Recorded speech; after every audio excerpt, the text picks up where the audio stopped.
আসসালামু আলাইকুম। একটা গুরুত্বপূর্ণ রাজনৈতিক উক্তি। বিএনপির সিনিয়র নেতা, স্থায়ী কমিটির সদস্য গয়েশ্বর চন্দ্র রায় বলেছেন, মানুষ চিনতে ভুল করেছে বিএনপি।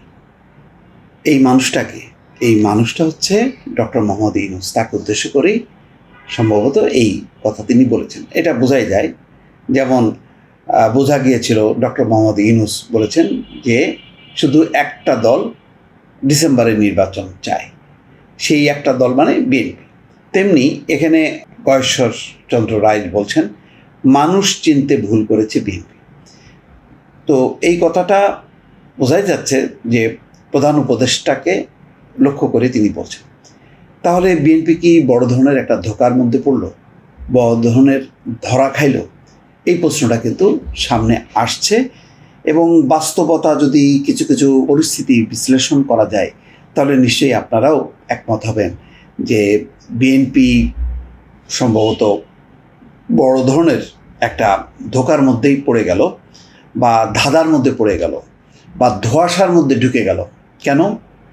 বিএনপির আশা ছিল যে যেই সরকারই আসুক না কেন শেখ হাসিনা পতনের পর তাদের প্রথম কাজটা হবে যে যেই কাজটি কখনোই শেখ হাসিনা করেনি বা তার সরকার দেয়নি, সেটা হচ্ছে একটা সুষ্ঠু নিরপেক্ষ নির্বাচন। সেই কাজটি আয়োজন করবেন যারাই আসুক না কেন। যেমন আমরা যদি 1/11-এর পট পরিবর্তনের পরে দেখি যে 1/11-এর যে সরকার, তারা 2 বছর পর দ্রুতবেগে একটা নির্বাচন দিয়ে দিল।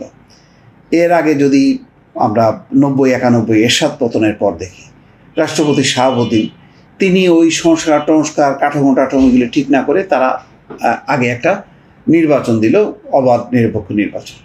যদিও সেই নির্বাচনগুলির মধ্য দিয়ে রাজনৈতিক পরিস্থিতি খুব একটা ভালো হয়নি, হয়তো নির্বাচনটা ভালো হয়েছে, কিন্তু বিএনপি আওয়ামী লীগের আভ্যন্তরীণ যেই পারস্পরিক রাজনৈতিক সম্পর্ক সেটা তলানিতে গেছে। কেননা ওই একটাই যে কাঠামোগুলো, রাজনৈতিক দলগুলো তাদের নিজেরাই গণতান্ত্রিক না, ফলে তাদের মধ্যে এক ধরনের ফ্যাসিজম, যে নেতা নির্বাচন থেকে শুরু করে কাঠামোর মধ্যে দলের প্রধান যিনি, তিনি এক ধরনের ফ্যাসিজম বা ফ্যাসিস্ট চরিত্র কায়েম করে দলের ঐক্য ধরে রাখার জন্য। সুতরাং রাষ্ট্রীয় পর্যায়ে যখন নাকি সে দল যায় তখন তারাও চেষ্টা করে যে দলের মতন করে রাষ্ট্রকেও সেইভাবে সাজাতে। সেই কারণে যখন যে ক্ষমতায় গেছে সেই ক্ষমতা ধরে রাখার চেষ্টা করছে এবং রাষ্ট্রের সংকট হয়েছে, এবং শেষ পর্যন্ত এই তত্ত্বাবধায়ক সরকার কনসেপ্টটা সেটা একেবারে শেখ হাসিনা রীতিমতো জবাই করে দিল।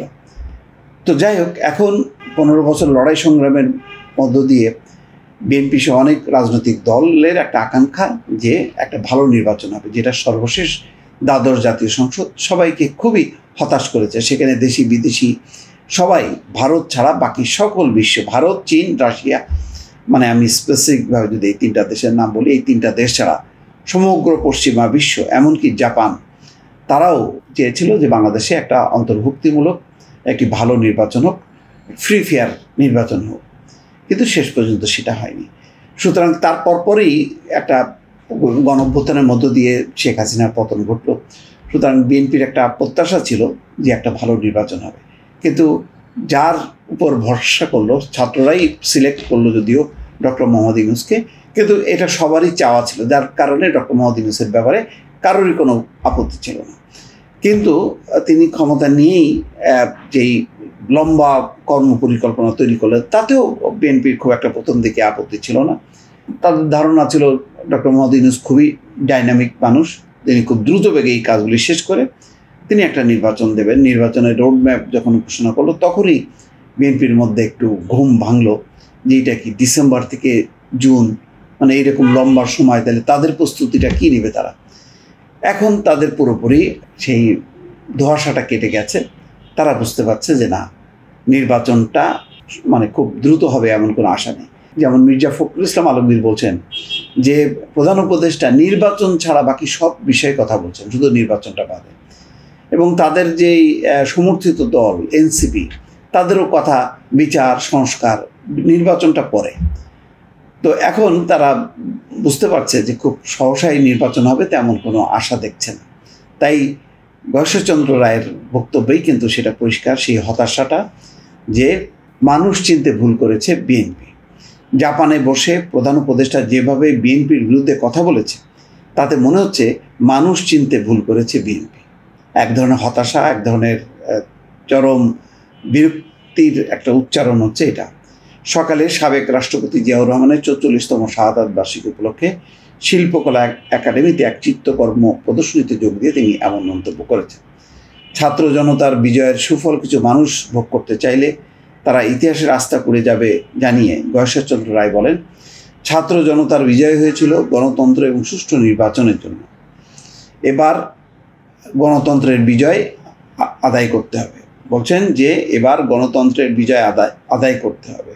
যাক, এখন যেখানেই তারা এখন বক্তব্য রাখছে তাতে কিন্তু নির্বাচন দাবি এবং বর্তমান সরকারের প্রতি যে তাদের একটা হতাশা বা মোহভঙ্গ হয়েছে সেই কথাটা কিন্তু তারা উচ্চারণ করতে পিছপা হচ্ছেন না। দর্শক, ভালো থাকবেন। আল্লাহ হাফেজ।